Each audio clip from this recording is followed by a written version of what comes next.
ఈ పేనుకొరకుడు సమస్యకు సంబంధించి మనం ట్రీట్మెంట్స్ కనుక చూసుకున్నట్లయితే ఆయుర్వేదంలో మంచి ఫలితాలను ఇచ్చే ట్రీట్మెంట్స్ ఉన్నాయి. అదేవిధంగా మెడిసిన్స్ కూడా ఉన్నాయి.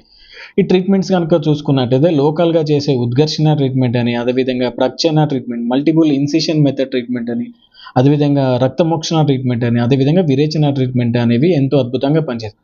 ఈ లోకల్‌గా చేసే ఈ ట్రీట్మెంట్స్ ఇవి ఏవైతే ఉంటాయో ఇవి రక్త సరఫరాను పెంచడానికి దోహదపడతాయి. అదేవిధంగా రోమకూపాలకు అంటే ఎయిర్ ఫాలికల్‌కి బలాన్ని చేకూర్చడానికి దోహదపడతాయి. అదేవిధంగా మనకి ఈ రక్త కఫ దోషాల వల్ల కలిగిన బ్లాకేజ్ ఏదైతే ఉంటుందో ఆ అవరోధాన్ని కూడా క్లియర్ చేస్తాయి. అదేవిధంగా మన విరేచన ట్రీట్మెంట్ కనుక చూసుకున్నట్లయితే బాడీ మొత్తం ఎఫెక్ట్ అయినప్పుడు ఈ ట్రీట్మెంట్ అనేది మనం సూచించడం జరుగుతుంది. ఈ రక్తమోక్షణ ట్రీట్మెంట్‌లో మనం మెడిసినల్ లీచెస్ అని అప్లై చేయడం అనేది జరుగుతుంది. అదేవిధంగా కప్పింగ్ ట్రీట్మెంట్ అనేది సూచించడం జరుగుతుంది. ఈ ఈ ఆయుర్వేదం ప్రకారం ఈ పేనుకొరకుడు సమస్య అనేది రక్త ప్రదోషజ డిజార్డర్.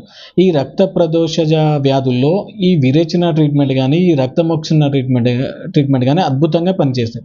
ఒకసారి మనం ఈ బ్లాకేజ్‌ని క్లియర్ చేసిన తర్వాత జుట్టు మరలా ఒత్తుగా, దృఢంగా రీగ్రోత్ అవ్వటానికి మనం నోటి ద్వారా మెడిసిన్‌తో పాటు కొన్ని